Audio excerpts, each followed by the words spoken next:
अस्सलाम वालेकुम बच्चों, welcome back to the class. अभी हम पढ़ने जा रहे हैं O level and IGCSE physics में एक बड़े मजे का टॉपिक है सर्कुलर मोशन। ये टॉपिक फोर्सेस के अंदर आता है, डायनेमिक्स के अंदर आता है। बहुत ही छोटा और बहुत ही क्यूट सा टॉपिक है। पेपर में बहुत कम पूछा जाता है लेकिन पढ़ना तो है। तो आइए सर्कुलर मोशन पे बात करते हैं। सबसे पहले तो how to define circular motion, पहले तो मैं डेफिनेशन लिख के दिखा देता हूं। तो मैं डिफाइन करूंगा सर्कुलर मोशन को: the change in position, the change in position of a body in a circular path। क्या लिखा है मैंने? The change in position of a body in a circular path. क्या मतलब हुआ इस बात का? फॉर एग्जाम्पल इमेजिन करें, ये आपके पास आ गया एक सर्कुलर पाथ। ये आ गया सर्कल का सेंटर। ये आ गया आपका ऑब्जेक्ट। आपका ऑब्जेक्ट पहले पोजीशन ए पे था, फिर वो उठकर या वहां से हटकर अब वो आ गया है पोजीशन बी पर। तो आप मुझे बताएं, इस ऑब्जेक्ट ने अपनी पोजीशन क्या की है? चेंज की है ना। ऑब्जेक्ट पहले पोजीशन ए पे था, अब उसने अपनी पोजीशन चेंज कर ली है, अब वो बी पर आ गया। तो क्या मैं कह सकता हूं it is changing its position in a circular path? इसी चीज को आप सर्कुलर मोशन कह रहे हैं। ठीक है। तो what is circular motion? Circular motion को कैसे डिफाइन करते हैं? ये किसकी डेफिनेशन थी बेटा? ये सर्कुलर मोशन की डेफिनेशन थी। तो आपने सर्कुलर मोशन को कैसे डिफाइन किया? The change in position of a body in a circular path. ये बात समझ आ गई? अच्छा, अब मैं तुम्हें सर्कुलर मोशन के बारे में बड़ी इंटरेस्टिंग बातें बताने जा रहा हूं। ठीक है। Point number one: the direction, the direction of velocity of the body changes at every point। अच्छा, बच्चे पूछते हैं सर इस बात का क्या मतलब? The direction of velocity of the body changes at every point, क्या मतलब है इस बात का? पहले तो तुम मुझे एक बात का जवाब दो, वेलोसिटी स्केलर होता है या वेलोसिटी वेक्टर होता है? वेलोसिटी वेक्टर होता है, राइट। वेलोसिटी एक वेक्टर क्वांटिटी है। वेक्टर क्वांटिटी का मतलब इसका मैग्नीट्यूड के साथ साथ इसकी डायरेक्शन भी होती है। So velocity is a vector quantity, you know that, right. अब आओ आगे, इंटरेस्टिंग बात बताता हूं। इमेजिन करो ये तुम्हारे पास एक सर्कल है और ये तुम्हारे पास एक ऑब्जेक्ट है। ऑब्जेक्ट को मैं डिफरेंट पोजिशंस पे बना के दिखा रहा हूं। मैंने ऑब्जेक्ट को तीन डिफरेंट पोजिशंस पे बना के दिखाया है। ठीक है। अब फर्ज करो ऑब्जेक्ट यहां पर है, तो ऑब्जेक्ट की जो डायरेक्शन ऑफ वेलोसिटी है ना, वो इस पॉइंट पर होगी। यहां पर डायरेक्शन ऑफ वेलोसिटी इस पॉइंट पर होगी। और यहां पर डायरेक्शन ऑफ वेलोसिटी इस पॉइंट पर होगी। तुमने देखा मैंने ये तीन ग्रीन एरोज बनाए। तुम्हें पता है ये ग्रीन एरोज क्या शो कर रहे हैं? ये ग्रीन कलर के एरोज शो कर रहे हैं डायरेक्शन ऑफ वेलोसिटी। एक्चुअली होता क्या है, जब एक ऑब्जेक्ट सर्कल में घूम रहा होता है ना, उसकी वेलोसिटी हर पॉइंट पर अपनी डायरेक्शन चेंज कर रही होती है।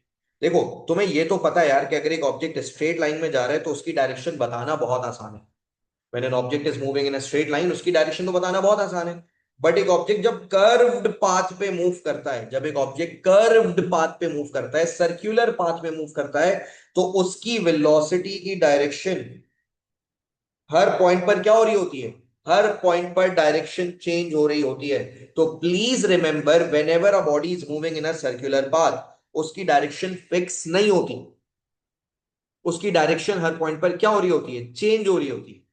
I hope it make sense. तो पहले तो बताओ, ये बात समझ आ गई that the direction of velocity is changing at every point, है ना? अब सुनो, change in velocity produces, change in velocity produces acceleration in the body। तुम्हें पता है इसकी वजह से इसमें क्या पैदा हो जाएगी? ये जो वेलोसिटी हर डायरेक्शन पे चेंज हो रही है, हर पॉइंट पर चेंज हो रही है, तुम्हें भी पता है वेलोसिटी का चेंज बॉडी में क्या पैदा करता है? काइनेमैटिक्स तुम लोगों ने पढ़ा है, मोशन वाला चैप्टर तुम लोगों ने पढ़ा है। Change in velocity per unit time produces acceleration. तो अगर मैं आपसे पूछूं कि बेटा क्या ये ऑब्जेक्ट एक्सेलरेट कर रहा है, आप बोलेंगे हाँ। मैं पूछूंगा आपको कैसे पता? आपको कैसे पता ये एक्सेलरेट कर रहा है? तो आप बोलेंगे सर ये एक्सेलरेट ऐसे कर रहा है कि इसकी वेलोसिटी बार बार चेंज हो रही है। फिर मैं पूछूंगा आप बताओ इसकी वेलोसिटी चेंज कैसे हो रही है? आप बोलोगे सर देखिए ना, हर पॉइंट पे इसकी वेलोसिटी की डायरेक्शन चेंज हो रही है। तो due to change in direction of the velocity there is acceleration, right? तो आगे देखो क्या लिख रहा हूं, hence there is also a resultant force. अब ये थोड़ा सा इंटरेस्टिंग कॉन्सेप्ट है। इसका मतलब ये हुआ कि इस ऑब्जेक्ट पर क्या लग रही है, इस ऑब्जेक्ट पर रिजल्टेंट फोर्स लग रही है। इस ऑब्जेक्ट के अंदर एक्सेलरेशन है ना, देखो न्यूटन का सेकंड लॉ तुम लोगों ने पढ़ा है, F is equal to M A. जिस ऑब्जेक्ट के अंदर एक्सेलरेशन है, इसका मतलब जाहिर है उसके अंदर रिजल्टेंट फोर्स है। तो देखो मैंने पॉइंट नंबर 2 क्या लिखा है, पहले मैंने लिखा है change in velocity produces acceleration. पहले तो मैंने तुम्हें बता दिया कि वेलोसिटी के बार बार चेंज होने की वजह से एक्सेलरेशन पैदा होगा। अगर किसी बच्चे को डाउट है कि सर वेलोसिटी बार बार चेंज क्यों हो रही है, क्योंकि वेलोसिटी की डायरेक्शन देखो ना, कभी डायरेक्शन यहां है, कभी डायरेक्शन यहां है, कभी डायरेक्शन यहां है। वेलोसिटी की डायरेक्शन हर पॉइंट पर चेंज हो रही है। और डायरेक्शन का चेंज बॉडी में क्या पैदा करता है, डायरेक्शन का चेंज बॉडी में एक्सेलरेशन पैदा करता है। और न्यूटन भैया बता चुके हैं जहां एक्सेलरेशन है वहां रिजल्टेंट फोर्स होगा ही होगा। क्लियर है? तो अब मेरा आपसे सवाल आ रहा है, क्या इस ऑब्जेक्ट पर रिजल्टेंट फोर्स एक्ट कर रहा है? यस। रिजल्टेंट फोर्स क्यों एक्ट कर रहा है? Because there is acceleration. कहां से आई एक्सेलरेशन? सर वेलोसिटी बार बार चेंज हो रही है। क्यों हो रही है वेलोसिटी बार बार चेंज? क्योंकि सर डायरेक्शन बार बार चेंज हो रही है। सीक्वेंस समझ आ गई? सीक्वेंस क्लियर हो गई? एक बार दोबारा करते हैं ताकि पक्का समझ आ जाए। दोबारा let's do that one more time. क्या इस बॉडी पे कोई रिजल्टेंट फोर्स लग रही है? यस। क्यों? सर क्योंकि इसके अंदर एक्सेलरेशन है। अच्छा, कहां से आई? एक्सेलरेशन आई चेंज इन वेलोसिटी की वजह से। अच्छा, वेलोसिटी कैसे चेंज हो रही? सर डायरेक्शन हर पॉइंट पर चेंज हो रही है जिसकी वजह से वेलोसिटी चेंज हो रही है। क्लियर हो गया? अब इसको सीधा करते हैं दोबारा। क्या वेलोसिटी की डायरेक्शन सेम है या बार बार चेंज हो रही है? सर वेलोसिटी की डायरेक्शन तो बार बार चेंज हो रही है। ओके। और वेलोसिटी का चेंज बॉडी में क्या पैदा करता है? सर वेलोसिटी का चेंज बॉडी में एक्सेलरेशन पैदा करता है। और जहां एक्सेलरेशन होती है वहां क्या होती है? न्यूटन के सेकंड लॉ के मुताबिक sir wherever there is acceleration there has to be a resultant force। तो बात तो समझ आ गई कि इस ऑब्जेक्ट पर इस वक्त रिजल्टेंट फोर्स लग रही है। बस अब आने जा रहा है आखिरी सवाल। आखिरी सवाल, अगर इस ऑब्जेक्ट पे फोर्स लग रही है, अगर इस ऑब्जेक्ट पर फोर्स लग रही है, तो वो किस डायरेक्शन में लग रही है? क्योंकि फोर्स तो वेक्टर है, एक्सेलरेशन तो वेक्टर है। आप कह रहे हैं सर इस ऑब्जेक्ट पे फोर्स लग रही है, रिजल्टेंट फोर्स, ठीक है मान लिया। किस डायरेक्शन? In which direction? मैं जवाब दूं? मैं दूं? ये रिजल्टेंट फोर्स होती है मेरे बच्चों सर्कल के सेंटर की तरफ। कहां होती है? सर्कल के सेंटर की तरफ। जब आप बड़ी क्लासेस में जाएंगे, जब आप ए लेवल्स में जाएंगे, A2 में, तब हम आपको पढ़ाएंगे कि ये जो रिजल्टेंट फोर्स है, इस रिजल्टेंट फोर्स का नाम है, इस रिजल्टेंट फोर्स को कहते हैं सेंट्रीपीटल फोर्स। अगर ओ लेवल के बच्चे को सेंट्रीपीटल फोर्स नहीं भी पता, मतलब ये नाम नहीं पता, दैट्स फाइन। सेंट्रीपीटल फोर्स, ये सेंट्रीपीटल फोर्स, सेंट्रीपीटल क्यों कह रहे हैं सर आप ऐसे? क्योंकि इसकी डायरेक्शन का है टुवर्ड्स द सेंटर। सेंट्रीपीटल का मतलब होता है टुवर्ड्स द सेंटर। अच्छा एक और बात नोट करो, कौन बच्चा बता सकता है फोर्स और वेलोसिटी के दरमियान एंगल कितना है? ये देखो मैं डायग्राम जूम कर रहा हूं तुम्हारे लिए। फोर्स और वेलोसिटी के दरमियान एंगल कितना है at every point? Force and velocity के दरमियान जो एंगल है वो है 90 डिग्रीज। तो तुम पता है क्या बोलोगे? तुम इस सेंट्रीपिटल फोर्स के बारे में या इस रिजल्टेंट फोर्स के बारे में दो बातें बताओगे। नंबर एक, एक तो तुम बताओगे this resultant force, this resultant force always acts towards the center of circle। बेटा इस रिजल्टेंट फोर्स की जो डायरेक्शन होती है वो हमेशा सर्कल के सेंटर की तरफ होती है, इसीलिए तो उसको सेंट्रीपिटल फोर्स बोलते हैं। एक और बात, this force is perpendicular to direction of motion. यानी इस फोर्स की जो एंगल है, जो जो इसका डायरेक्शन है, वो परपेंडिकुलर है to the direction of motion के। या यूं भी लिख सकते हो, परपेंडिकुलर टू वेलोसिटी। इस फोर्स का इस फोर्स का जो एंगल है वो वेलोसिटी के परपेंडिकुलर है। इस फोर्स का एंगल वेलोसिटी के परपेंडिकुलर है, यानी अगर वेलोसिटी यहाँ है तो फोर्स यहाँ है। हर पॉइंट पर देखो वेलोसिटी और फोर्स के दरमियान 90 डिग्री एंगल बने। अच्छा, एक तुम लोग को एक और बड़े मजे की बात बताता हूँ। एक चैप्टर पढ़ाया था मैंने, वर्क एनर्जी पावर, याद है? उसमें वर्क के बारे में मैंने एक कॉन्सेप्ट बताया था कि बेटा जिस डायरेक्शन में अगर मोशन है, यानी डिस्प्लेसमेंट है, अगर उसी डायरेक्शन में फोर्स लगाओगे तो ये कहलाता है मैक्सिमम वर्क। क्या कहलाता है? Maximum work. लेकिन अगर मोशन यहां हो रही है और फोर्स यहां लग रही है, एंगल कितना है? 90 डिग्री। कभी भी मोशन और फोर्स के दरमियान 90 डिग्री का एंगल आ जाए तो इसे कहते हैं जीरो वर्क। तो बेटा ये मैं तुम्हें सिर्फ नॉलेज के लिए बता रहा हूं कि ये वाली जो फोर्स है ना, सेंट्रीपिटल फोर्स, इसका वर्क जीरो होता है। ये मैं तुम्हें इसलिए बता रहा हूं क्योंकि बहुत पहले एक बार पास पेपर में ये बात पूछी जा चुकी है। तो बेटा अगर पहले पूछी जा चुकी है तो दोबारा भी पूछी पूछी जा सकती है, तो इसलिए मैं ये आपको नॉलेज के लिए बता रहा हूं। This centripetal force this centripetal force या दिस रिजल्टेंट फोर्स लिख लें आप तो छोटे हैं ना। दिस रिजल्टेंट फोर्स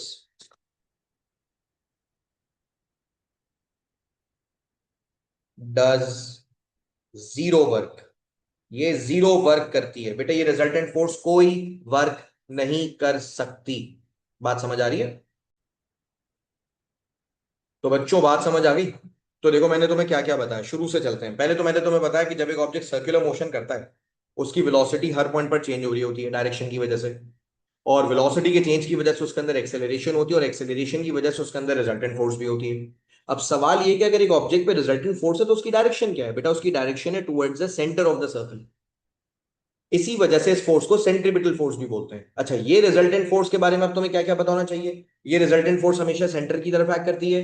इस रिजल्टेंट फोर्स की जो डायरेक्शन है वो हमेशा मोशन के परपेंडिकुलर होती है। और मैंने तुम्हें बताया इस रिजल्टेंट फोर्स का कोई वर्क नहीं होता, it does zero work. Zero work करती है ये ऑब्जेक्ट पर। बात समझ आ गई? No work. ओके।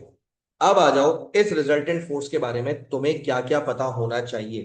थोड़ी सी एक्स्ट्रा इन्फॉर्मेशन देने जा रहा हूं और गौर से सुनना।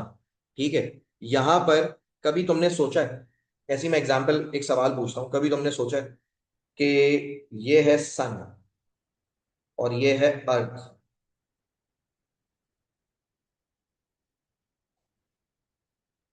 सन है और अर्थ है। अर्थ क्या कर रहा है? सर अर्थ सन के गिर्द घूम रहा है। कभी तुमने सोचा नहीं कि अर्थ क्यों घूम रहा है? अर्थ को तो चाहिए कि वो घूमने के बजाय जिस डायरेक्शन में उसकी वेलोसिटी है उस डायरेक्शन में निकल जाए बाहर। तुम नोट करो, मैंने अर्थ के इतने सारे एरो बनाए वेलोसिटी के, ये शो करने के लिए कि अर्थ की वेलोसिटी बाहर की तरफ है, बाहर की तरफ। अर्थ की जो मोशन की डायरेक्शन है वो बाहर की तरफ है ना? अर्थ क्या कर रहा है पहले तो बताओ? अर्थ सर्कुलर मोशन कर रहा है। तो जब एक ऑब्जेक्ट सर्कुलर मोशन करता है ना, तो उस ऑब्जेक्ट की जो डायरेक्शन ऑफ मोशन है, डायरेक्शन ऑफ मोशन का मतलब है कि वो कहां मूव कर रहा है? वो तो बाहर की तरफ है। तो अर्थ बाहर क्यों नहीं जाता? अर्थ सन के गिर्द घूम क्यों रहा है? क्यों घूम रहा है अर्थ सन के गिर्द? अगर उसकी डायरेक्शन ऑफ मोशन बाहर की तरफ है तो वो बाहर निकल जाए, जुप, यूं निकल जाए। मैं जवाब देता हूं। असल में बेटा सन की जो ग्रेविटी है, ग्रेविटी, सन की gravity is acting as a centripetal force. Sun की gravity is acting as a centripetal force. मैंने बताया था ना, सेंटर की तरफ फोर्स होती है रिजल्टेंट फोर्स। यहां पे ग्रेविटी आ तो गई। अगर ग्रेविटी ना होती तो क्या होता?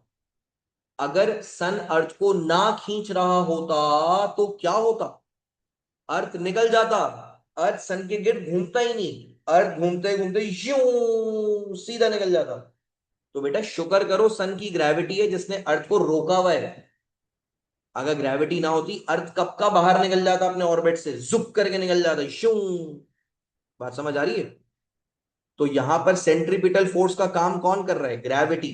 तो देखो नीचे मैं लिख रहा हूं, gravity is serving as centripetal force. या एक और एग्जांपल देता हूं, एक और एग्जांपल मजे की है, ये देखो। ये है न्यूक्लियस और ये है इलेक्ट्रॉन, और ये इलेक्ट्रॉन क्या कर रहा है, न्यूक्लियस के गिर्द रिवॉल्व कर रहा है। तुम्हें पता है इलेक्ट्रॉन की जो वेलोसिटी है वो हर पॉइंट पर कैसी है? इलेक्ट्रॉन की वेलोसिटी भाई हर पॉइंट पर बाहर की तरफ है। तो अगर इलेक्ट्रॉन की वेलोसिटी हर पॉइंट पर बाहर की तरफ है तो इलेक्ट्रॉन जा क्यों नहीं रहा बाहर? क्योंकि न्यूक्लियस इलेक्ट्रॉन को अट्रैक्ट कर रहा है, electric force, electric force. Electron कैसा होता है? नेगेटिव। न्यूक्लियस कैसा होता है? पॉजिटिव। आप सोच रहे होंगे सर सर्कुलर मोशन पढ़ाते पढ़ाते कहाँ चले गए। बेटा मैं तुम्हें सर्कुलर मोशन की एग्जांपल दे रहा हूं। अगर कोई तुमसे पूछ ले प्लैनेट सूरज के गिर्द क्यों घूमता है, बाहर क्यों नहीं निकल जाता, आप बोलेंगे gravity. Gravity is acting as a centripetal force. अगर कोई तुमसे पूछे इलेक्ट्रॉन न्यूक्लियस के गिर्द क्यों घूमता है, बाहर क्यों नहीं निकल जाता, आप बोलेंगे इलेक्ट्रिक फोर्स। तो यहां पे देखो मैं क्या कैप्शन लिख रहा हूं, यहां पे मैं लिखूंगा electric force is serving as centripetal force. है ना? या ये देखो चेक दिस, एक पत्थर पे एक रस्सी बांधो और इस पत्थर को गोल गोल घुमाओ।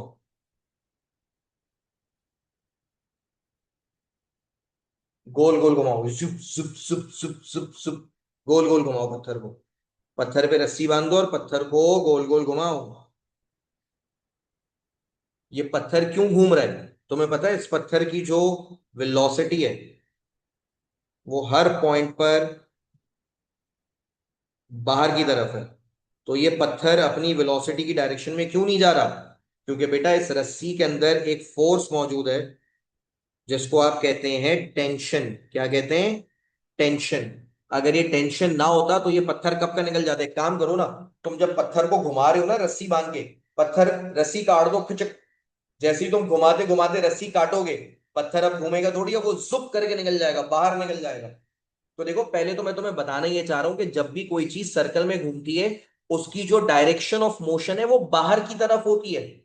तो वो बाहर क्यों नहीं जा रहा? बाहर नहीं जा रहा सेंट्रीपिटल फोर्स की वजह से। तो यहां पर मैं लिखूंगा tension is serving as, tension is serving as centripetal force. यहां पे टेंशन किस चीज का काम कर रही है? टेंशन सेंट्रिपिटल फोर्स का काम कर रही है। अगर टेंशन ना होती ऑब्जेक्ट कब का निकल जाता। तो ये था कॉन्सेप्ट बच्चों। बस एक आखिरी चीज सुन लो इस सेंट्रिपिटल फोर्स के बारे में। इस फोर्स के बारे में ये एक फॉर्मूला है, इस फोर्स का फॉर्मूला मैं लिख रहा हूं mv² अपॉन r। अच्छा एक बात कान खोल के सुन लो, ये फॉर्मूला एग्जामिनर बच्चों को बताने से मना करता है। एग्जामिनर कहता है बच्चों को ये फॉर्मूला मत सिखाएं। ठीक है, तो सर जब एग्जामिनर मना करता है और ये फॉर्मूला ए लेवल्स की चीज है तो आप क्यों पढ़ा रहे हैं हमें? बेटा मैं तुम्हें इसलिए पढ़ा रहा हूं क्योंकि एग्जामिनर के अजीब ही नखरे हैं। एग्जामिनर फॉर्मूला बताने से तो मना करता है लेकिन एग्जामिनर चाहता है कि बच्चों को पता हो कि मास और फोर्स का क्या रिलेशन है, फोर्स और स्पीड का क्या रिलेशन है, फोर्स और रेडियस का क्या रिलेशन है। तो बेटा जब हर चीज पढ़ानी है तो फॉर्मूला भी पढ़ा ही देता हूं, इससे बताना आसान हो जाएगा। देखो तुम मुझे एक बात बताओ, मास और फोर्स का रिलेशन क्या है? मास न्यूमरेटर में लिखा है ना, तो जब मास बढ़ेगा तो फोर्स भी बढ़ जाएगी, डायरेक्ट रिलेशन है। यानी ऑब्जेक्ट जितना भारी होगा उसको सर्कल में घुमाने के लिए सेंट्रिपिटल फोर्स उतनी ज्यादा चाहिए, है ना? तो मास से रिलेशन क्या है? Greater mass requires more centripetal force. उसको ज्यादा रिजल्टेंट फोर्स चाहिए, ज्यादा रिजल्टेंट फोर्स मतलब ज्यादा सेंट्रिपिटल फोर्स चाहिए। Greater mass requires more centripetal force to revolve. Speed का बताओ क्या रिलेशन है? स्पीड जितनी ज्यादा होगी फोर्स उतनी ज्यादा होगी, है ना? क्योंकि स्पीड और फोर्स दोनों न्यूमरेटर में लिखें, तो नीचे लिखोगे greater speed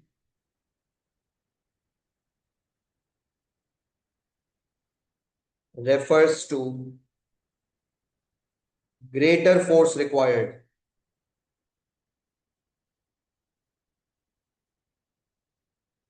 for body to revolve। मतलब ये हुआ कि बेटा अगर ऑब्जेक्ट की स्पीड ज्यादा है तो रिवॉल्व करने के लिए सेंट्रीपिटल फोर्स भी ज्यादा होना जरूरी है। समझ आ रही है बात? अच्छा, अगर मैं रेडियस बढ़ा कर, देखिए रेडियस न्यूमरेटर में नहीं लिखा, रेडियस डिनोमिनेटर में लिखा है, तो कम फोर्स चाहिए होगी। तो क्या लिखेंगे आप लिखेंगे greater radius refers to smaller force required for body to revolve। अगर रेडियस बड़ा है तो बेटा उसको रिवॉल्व होने के लिए कम सेंट्रीपिटल फोर्स चाहिए, रेडियस छोटा है तो ज्यादा फोर्स चाहिए। और ये था आपका सेंट्रीपिटल फोर्स या रिजल्टेंट फोर्स का पूरा कॉन्सेप्ट, सर्कुलर मोशन का कॉन्सेप्ट। क्लियर हो गया बेटा? तो याद रखें, जब भी कोई ऑब्जेक्ट सर्कल में घूम रहा होता है, उस पर जो रिजल्टेंट फोर्स एक्ट करती है वो सेंटर की तरफ एक्ट करती है। समझ आ रही है बात? अब जैसे सवाल को ही देख लें।